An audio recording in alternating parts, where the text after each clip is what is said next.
जय हिंद दोस्तों, जय हिंद बच्चों। आज अब हम आपकी सेकंड बुक का जो सेकंड चैप्टर है, एक दल के प्रभुत्व का दौर, इसके कुछ इंपॉर्टेंट क्वेश्चनों के ऊपर बात कर लेते हैं। जैसा कि आपको जानकारी है, इस चैप्टर से दो नंबर के 2 प्रश्नों के आने की संभावना रहेगी। चलिए स्टार्ट कर लेते हैं। पहला प्रश्न अपने मैचिंग वाले रूप में देख रहे हैं, जो हम पहले भी कर चुके हैं, पाठ्यपुस्तक का ही ये प्रश्न है। ये प्रश्न है, इसको मैचिंग करना है। हम डायरेक्ट ही मैचिंग कर लेते हैं। आप अगर इसको देखना चाहें तो वीडियो को पॉज करके पहले देख सकते हो प्रश्न को। चलिए मैं सीधा उत्तर पर आ रहा हूँ। यहाँ S.A. डांगे का संबंध है भारतीय कम्युनिस्ट पार्टी से, श्यामा प्रसाद मुखर्जी भारतीय जनसंघ से, मीनू मसानी का स्वतंत्र पार्टी से और अशोक मेहता का प्रजा सोशलिस्ट पार्टी से रिलेशन है। तो इस प्रकार से ही आपको वहाँ बोर्ड एग्जाम में अगर कोई मैचिंग का प्रश्न आता है तो इस प्रकार से लिखना है। ध्यान रखिएगा, हर चैप्टर के पीछे का मैचिंग का क्वेश्चन आप जरूर करना। जैसे फर्स्ट चैप्टर के अंदर भी एक मैचिंग का प्रश्न है, जो मैंने पहले बता रखा था। मैं चाहता हूँ आप उसको भी एक बार दोबारा जरूर देख लीजिएगा, फर्स्ट बुक का मैचिंग वाला क्वेश्चन। दूसरा प्रश्न है, कांग्रेस किन अर्थों में एक विचारधारात्मक गठबंधन थी, उदाहरण देते हुए स्पष्ट कीजिए। भी एक विचारधारा का गठबंधन है, किस प्रकार से ये बताना है। 2 नंबर के प्रश्न के हिसाब से उत्तर तैयार करना है, तो इस प्रकार से आप लिख सकते हो। कांग्रेस में अनेक विचारधाराओं को मानने वाले लोग शामिल थे, जैसे शांतिवादी और क्रांतिवादी भी। दूसरा, इसमें लोग अपने गुटों में शामिल रहते हुए भी शामिल हो सकते थे। भी अपना एक गुट अलग भी है, लेकिन वो कांग्रेस के मेंबर भी हो सकते थे।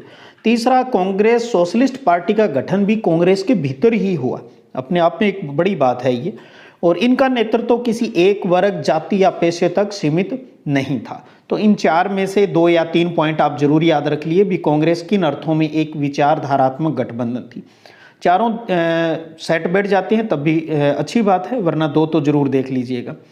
अगला प्रश्न है कि प्रथम आम चुनाव को इतिहास का सबसे बड़ा जुआ की संज्ञा देकर क्यों आशंकाएं व्यक्त की गई थी। इसे सबसे बड़ा, इतिहास का सबसे बड़ा जुआ क्यों कहा जा रहा था? क्योंकि बहुत मुश्किल काम था उस टाइम, देश की जो परिस्थितियां थी, मतदाताओं की विशाल संख्या, गरीब और निरक्षर लोग थे जो मतदाता थे, चुनाव हेतु संसाधनों की कमी थी, प्रशिक्षित चुनाव जो कर्मचारी अधिकारी थे उनकी कमी थी। तो इसलिए कहा जा रहा था भी ये बहुत बड़ा जुआ है, कैसे चुनाव संपन्न होंगे।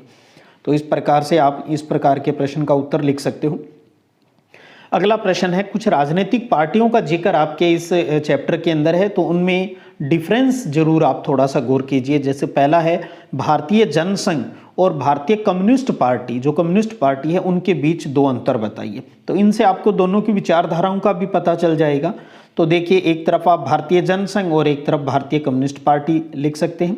और इस प्रकार से पहला डिफरेंस है जनसंघ में की बात करें तो भारतीय जनसंघ राष्ट्रीय स्वयं संघ से प्रभावित है और इसमें हिंदूवाद की बात की जाती है, जबकि कम्युनिस्ट पार्टी में किसी धर्म या वाद का ये समर्थन है वो नहीं करती है। जनसंघ की जो नीतियां हैं वो व्यापारियों और उद्योगपतियों की पक्षधर है, जबकि कम्युनिस्ट पार्टी की जो नीतियां हैं वो किसानों और मजदूरों की पक्षधर है। तो भारतीय जनसंघ और कम्युनिस्ट पार्टी में ये 2 अंतर जरूर ध्यान में रखिएगा। इसी प्रकार के कुछ डिफरेंस के प्रश्न और भी करेंगे। अगला प्रश्न है, क्या एकल पार्टी प्रभुत्व की प्रणाली का भारतीय राजनीति के लोकतांत्रिक चरित्र पर खराब असर हुआ है? ये आपको पता है, देश आज़ाद के बाद स्टार्टिंग में कांग्रेस का एक छत्तर राज है वो देश के अंदर रहा, तो एकल पार्टी प्रभुत्व कहलाता है। भी क्या ये सही था या गलत था, इसकी बात हो रही है। तो सबसे पहले तो हम यही कहेंगे भी ये खराब टाइम ही था। हाँ, एक दलीय प्रभुत्व प्रणाली का भारतीय लोकतांत्रिक चरित्र पर खराब असर हुआ। कुछ पॉइंट आप इस प्रकार से लिख सकते हो। एक है भी इसके कारण कोई भी अन्य विचारधारा के गठबंधन या पार्टी है वो उस टाइम उभर कर सामने नहीं आ पाई। दूसरा, इसमें राजनीतिक तानाशाह को भी बल मिला और लोकतांत्रिक मूल्यों का ह्रास हुआ। तीसरा, एक दलीय प्रमुख के कारण दल की अपेक्षा एक व्यक्ति का महत्व बढ़ गया, व्यक्ति पूजा होने लग गई, अतः एक व्यक्ति के विचारों को ही शासन पर लागू किया गया। तो ये एक खराब करने वाली बातें हैं। भी एक दलीय प्रभुत्व है कि उसकी अपनी कुछ कमियां हैं, तो इस प्रकार से इनको आप देख सकते हो। अगला प्रश्न आ गया फिर एक डिफरेंस का, समाजवादी दलों और कम्युनिस्ट पार्टी के बीच अंतर। पहले हमने भारतीय जनसंघ और कम्युनिस्ट की बात की थी, अब हम समाजवादी दल और कम्युनिस्ट के बीच में डिफरेंस की बात करें तो देखिए 2 अंतर आप याद रख लीजिए 2 नंबर के हिसाब से। पहला है भी समाजवादी दल लोकतांत्रिक समाजवाद की विचारधारा में विश्वास करते हैं, जबकि कम्युनिस्ट पार्टी है वो सर्वहारा वर्ग जो है, गरीब जो वर्ग है, तबका जो है गरीब, उनके अधिनायकवादी लोकतंत्र में विश्वास करती है। दूसरा डिफरेंस है भी समाजवादी है वो पूंजी और पूंजीपतियों का विरोध नहीं करते हैं, और कम्युनिस्ट है वो इसे अनावश्यक और समाजद्रोही मानते हैं, पूंजीपतियों की जो बात आती है। तो ये दो डिफरेंस आप समाजवादी दल और कम्युनिस्ट में जरूर कीजिएगा। आगे बढ़ते हैं और अगला प्रश्न एक और डिफरेंस का, 3 आपको डिफरेंस के प्रश्न यहाँ बताए जा रहे हैं। एक अब भारतीय जनसंघ और स्वतंत्र पार्टी, भारतीय जनसंघ और स्वतंत्र पार्टी के बीच में 2 अंतर लिखिए। तो आपको जैसे कि जानकारी है, भारतीय जनसंघ राज्य की भूमि का समर्थन करता है, स्वतंत्र पार्टी है वो मनुष्य की स्वतंत्रता की पक्षधर है और राज्य के कम से कम हस्तक्षेप का समर्थन करती है। राज्य मतलब वहाँ की गवर्नमेंट की बात हो रही है। दूसरा है जनसंघ में की बात आती है तो ये हिंदुत्व का समर्थन करता है, जबकि स्वतंत्र पार्टी है वो धर्मनिरपेक्षता का समर्थन करती है, यानी सभी धर्मों को समान वैल्यू है वो इस देश के अंदर मिलनी चाहिए, और यही हमारी संवैधानिक पृष्ठभूमि भी है। तो इस प्रकार से भारतीय जनसंघ और स्वतंत्र पार्टी में 2 डिफरेंस, जरूर नहीं आप यही याद करें, जो आपने पहले ऑलरेडी कर रखे हैं उन्हीं को याद रखें चाहिए, और यहाँ तो सिर्फ एक अभ्यास के माध्यम से भी, हाँ ठीक है इस प्रकार से करना है, चाहिए आप ये लिखें और कोई उत्तर याद है तो वो लिखें। अब कुछ नया याद करने की, यानी एक चीज़ को डिलीट करके दूसरा दिमाग में रखने की आवश्यकता नहीं है। अगला प्रश्न है, भारत ने पहले 3 चुनाव में कांग्रेस के प्रभुत्व के 2 कारण बताइए। बहुत प्यारा प्रश्न है। स्टार्टिंग की जो 3 से 52 वाला, 57 वाला और 62 वाला जो चुनाव था उसमें कांग्रेस ही जीती हमेशा, उसके 2 कारण बताइए। तो यहाँ हम बात करें 3 कारण आपके सामने, 2 को याद रख लीजिए, हेडिंग बना सकते हो इस प्रकार से भी, पहले 3 चुनाव में कांग्रेस के प्रभुत्व के कारण, तो आप उनको अंडरलाइन करके इस प्रकार से हेडिंग बनाकर लिख सकते हो आप, और अच्छा भी लगता है। पहला है स्वतंत्रता संग्राम में कांग्रेसी नेताओं का जनता में अधिक लोकप्रिय होना। तो देश की आज़ादी में आपको पता है कांग्रेस की स्थापना हुई थी एक अंग्रेज अधिकारी A.O. ह्यूम द्वारा 1885 में, और यही एक बड़ा गठबंधन था उस टाइम, तो जनता में यही कांग्रेस है वो लोकप्रिय थी। दूसरा, कांग्रेस के पास ही देश के कोने कोने और ग्रामीण स्तर तक अपने संगठन है वो बने हुए थे, तो लोग कांग्रेस के, उनको लगता था लोगों को भी इन्होंने ही सब कुछ किया, आज़ाद करवाया है, तो कहीं ना कहीं ये लोगों के दिमाग में थी ये बात। तीसरा, पंडित जवाहरलाल नेहरू का करिश्माई व्यक्तित्व यानी पर्सनैलिटी का होना, तो ये वो कारण थे जिनकी वजह से लगातार कांग्रेस स्टार्टिंग में जीतती रही। आज की कहानी तो बदल ही चुकी है। अगला प्रश्न है, भारतीय जनसंघ की विचारधारा को समझाइए।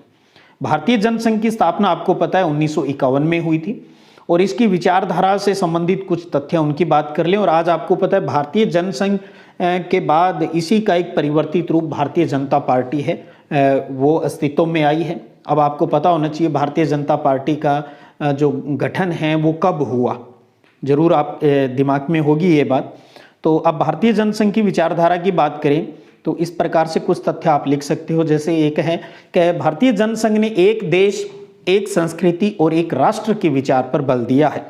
दूसरा, भारतीय जनसंघ में भारत और पाकिस्तान को एक करके अखंड भारत बनाने की बात कही है। अभी कुछ दिन पहले भी आपने आरएसएस जो प्रमुख है उनसे सुना होगा भी अगले 15 वर्षों में भारत एक अखंड भारत बनने जा रहा है।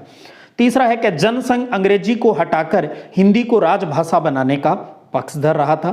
चौथा, इसने धार्मिक और सांस्कृतिक रूप से जो अल्पसंख्यक है उनको रियायत यानी छूट देने की बात का विरोध किया है। तो भारतीय जनसंघ की इन विचारधाराओं को भी आप थोड़ा सा देख सकते हो। आप गौर करेंगे तो इनमें कुछ याद करने वाली बातें हैं ही नहीं, जैसे भी ऑलरेडी बस प्रश्न पढ़ना है और प्रश्न के हिसाब से जो उसका उत्तर है जैसे अपने आप ही चल रहा है, क्योंकि आपने इन मुद्दों के ऊपर अपने आप से बात की है, इन टॉपिक से आपने बात की है, तो अपने आप ही उत्तर मिल जाते हैं। तो इस प्रकार से आप इस चैप्टर के इन क्वेश्चनों को है वो थोड़ा सा दोहरान कर लीजिएगा। प्राथमिकता पहले आप इनको रखिए, उसके बाद जितना आपके पास समय है आप अतिरिक्त जितना चाहें पढ़िए, क्या दिक्कत है। लेकिन एक चीज़ ध्यान रखिएगा, अब कुछ नया, मैं बार बार कह रहा हूँ, कुछ नया पंगा मत कीजिएगा। और दिमाग के अंदर अगर जितना भी आप एक्स्ट्रा कुछ प्रयास अगर कर रहे हो, करना चाहते हो, तो व्यवस्थित करना, बिना किसी भय घबराहट के भी हाँ चल ठीक है, नॉर्मली जैसे हम आपस में वार्तालाप करते हैं उस प्रकार से आप वार्तालाप कर सकते हो। और बिना किसी स्ट्रेस के अगर करोगे तो वो चीज़ें, वो बातें हैं वो अपने आप अच्छे से परीक्षा कक्ष के अंदर आपके याद आ जाएगी और अपना जो फेस्टिवल है उसका इंजॉयमेंट है वो बढ़ जाएगा। तो उम्मीद करता हूँ आप इन चीज़ों को समझ रहे होंगे और ये चीज़ें आपको अपना जो टेलीग्राम चैनल है सिद्धिविनायक संग्रिया उसके ऊपर उपलब्ध भी हैं, तो वहाँ से भी आप देख सकते हैं। तो इस प्रकार आप देख रहे हो अब क्योंकि 21 अप्रैल को आपका राजस्थान में पॉलिटिकल साइंस का पेपर है, तो अब हम डेली MCQ के 2-2 चैप्टर के वो भी सॉल्व कर रहे हैं और साथ में उन्हीं चैप्टर के जो बड़े वाले जो अंक वाले जो प्रश्न हैं 2, 3, 4 वाले, उनकी बात भी हम उसी दिन साथ साथ करते जा रहे हैं। PDF आपको टेलीग्राम के ऊपर शेयर होती जा रही है। बस सतत आगे बढ़ते रहें बिना किसी भय टेंशन के। जीतने की आदत है क्योंकि हमने अपने दिमाग में एक पॉजिटिव संदेश दे रखा है, पॉजिटिव हार्मोन बॉडी के अंदर सीक्रेट जो उनका श्रावण है वो हो रहा है भी अब की बार 90 पार। जब हम पॉजिटिविटी की तरफ बढ़ते हैं तो ये अंकों की बात, ये नारों की बात, ये सब अपने आप क्लियर होती जाती है। चलिएगा जल्द ही फिर मिलते हैं, तब तक जय हिंद जय भारत।